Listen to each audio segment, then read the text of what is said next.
Origin Jazz, UX, and this is Suleiman the Magnificent, Slave of God, Extra to Part 5 by the channel Extra Credits. Suleiman's empire stretches across the Mediterranean, but in the midst of his success, he suspects betrayal in his own house. Yeah, that's a trend, isn't it? With all the empires, whenever it's going great, somebody stabs them in the back.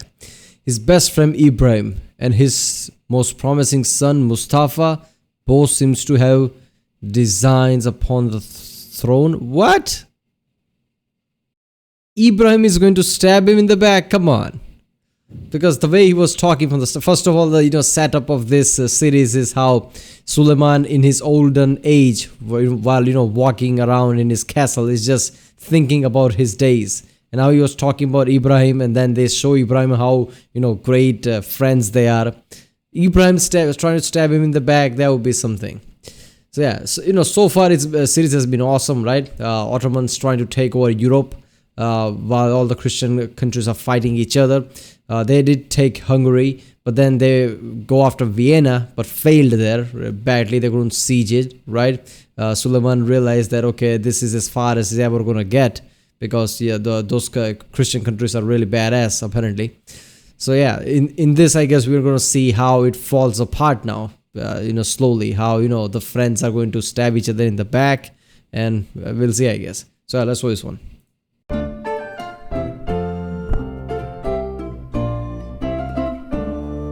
Fate saw the jewel in me, and pawed the heart apart to have it.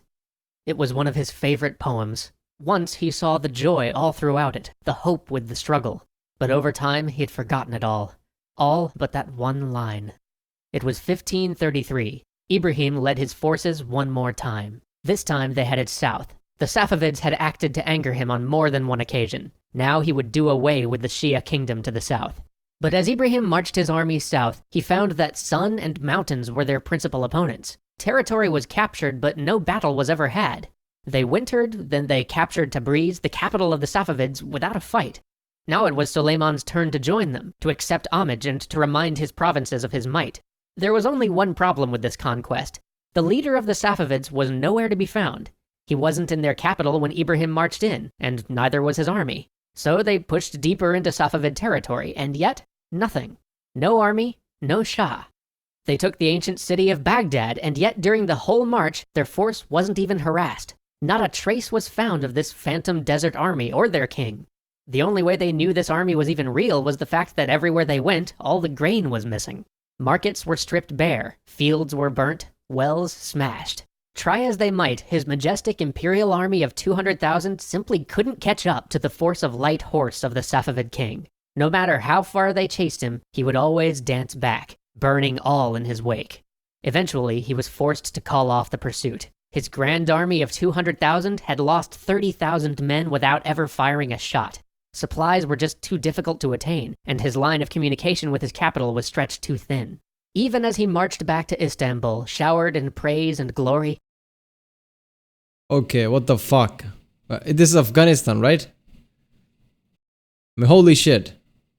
So, the king and his army basically ran away, knowing the Ottomans are coming. But they were smart in a sense that they were just taking all the grains and things and all the supplies and burning things wherever they can, to make sure that, Ottomans cannot pursue them for long enough without any supplies. So they would have to retreat back. That was smart. I guess they knew that they can't face Ottomans like that. He wondered how long they could even hold on to such remote and inhospitable territory.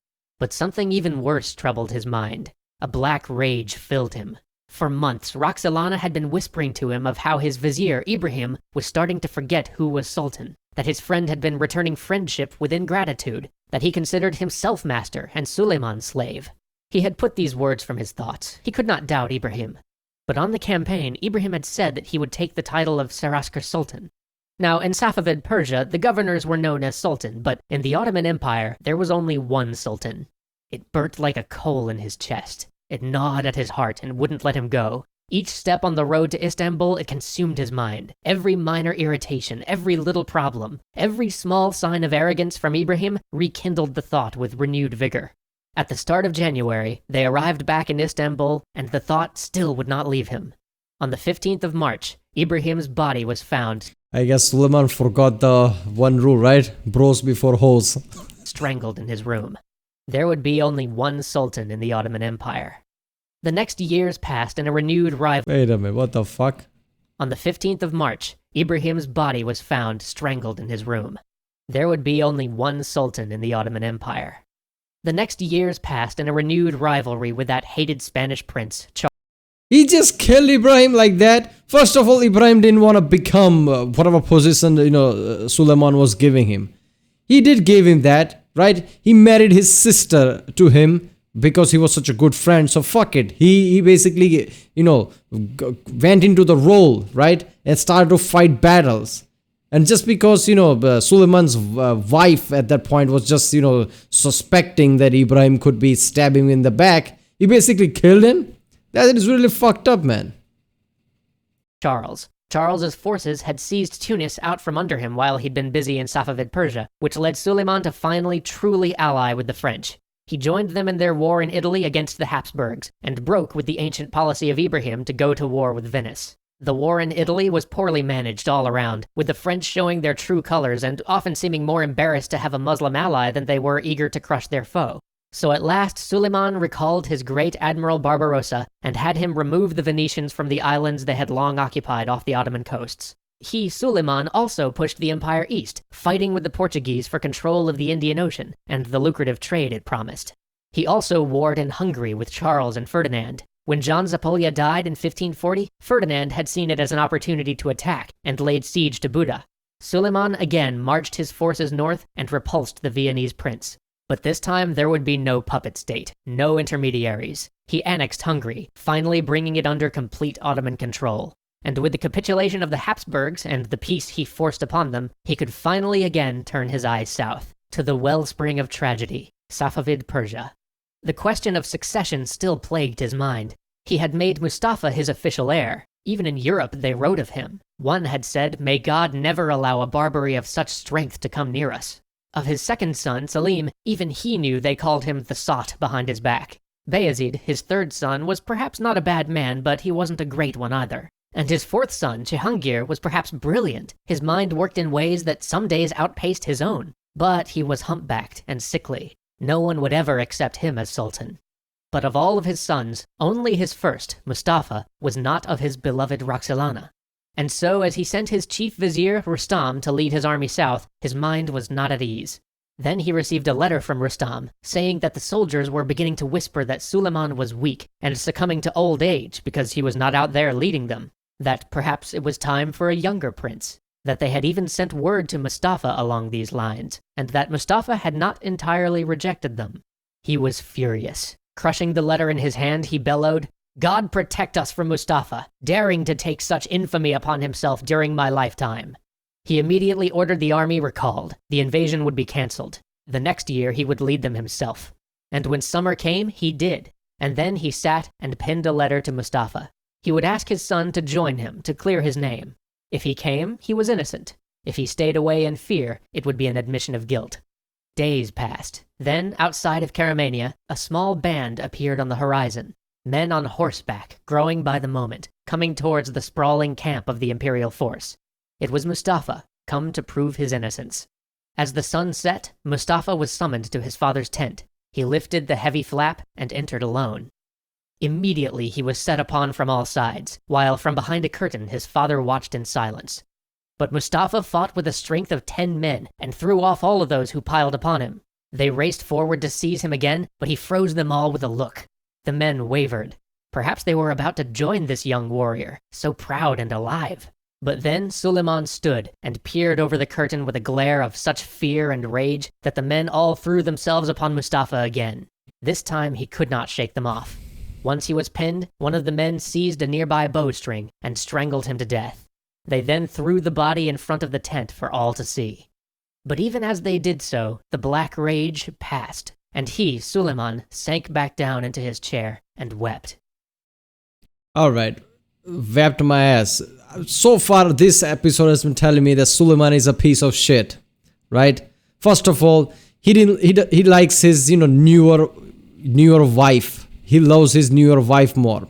So clearly, he wanted to, I guess, save newer wives, the younger kids, right? So, this was just an excuse that Mustafa is plotting something, right? Because he killed Mustafa because he's not the son from the younger wife, right? The newer wife, because he loved her more. So he killed his firstborn son just because of her newer wife.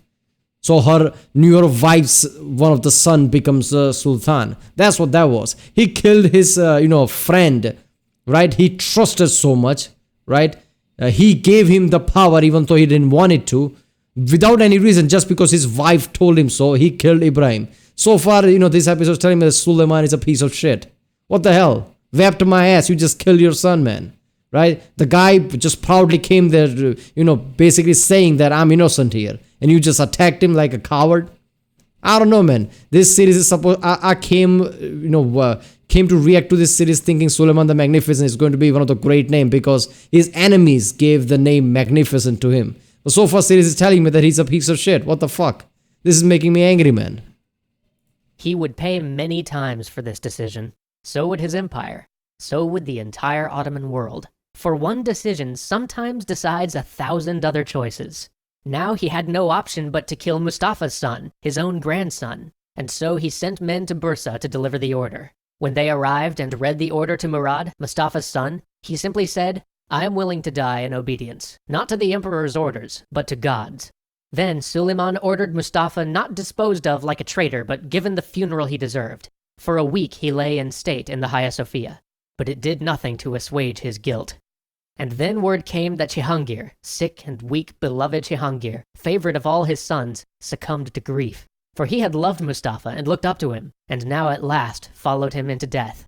And he was left with... Seriously, what a piece of shit, man. You killed your even younger son by killing your eldest son, man. He likes his newer wife so much that he killed his, oldest and apparently honorable son, right? He killed his friend just because she said so. I mean, Suleiman is not so magnificent right now. What the fuck? But 2 sons. But even as he campaigned in Persia, his decision caused other ripples. Mustafa's death led the 2 remaining sons to quarrel more. He could see them both beginning to compete for power. His campaign in Persia proceeded like the last one, with the Safavids retreating and burning the land. This allowed him time to think. He would separate his sons, move them both farther from the capital. He would never be able to achieve a complete victory against the Safavids. They kept him occupied for a few years before he could finally force on them, if not the peace he desired, at least a peace he could accept. At last, with that out of the way, he could return and put his house in order. Then Roxelana died. Another little piece of him fell away. He ordered his sons apart, away from him, away from the capital, away from anywhere they might think of seizing the throne. Selim moved right away. Bayezid hesitated. His mind raced.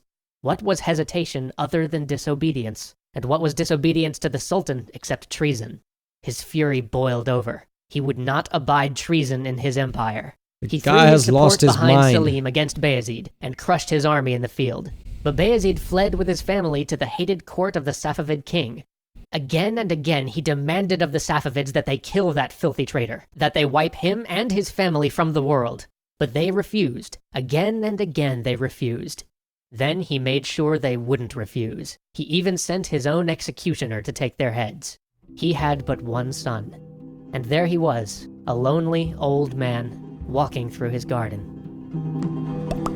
Stop showing that he's crying. He's the one who did all that shit. What am I supposed to take that crying scene? Fuck him, man. He lost his goddamn mind by the end. What the fuck? Holy shit, this episode literally, fall apart this whole image of Suleiman the Magnificent. He's not so much magnificent.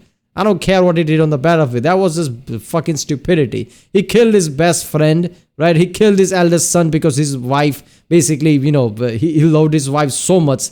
He wanted to save his youngest son and wanted to make one of them the Sultan. So he just used an excuse that he's a traitor. Even though he came there at the battlefield trying to prove his honor, he just killed him in cold blood, right? After that, his younger wife dies and the kids, right? That apparently he loved so much because of his wife. He basically, sent them away and killed them, right? Only one left now. All this because of he loved his younger wife so much. What? Your kids don't matter to you? Ibrahim didn't even want that higher position. He gave him that, even though he said no.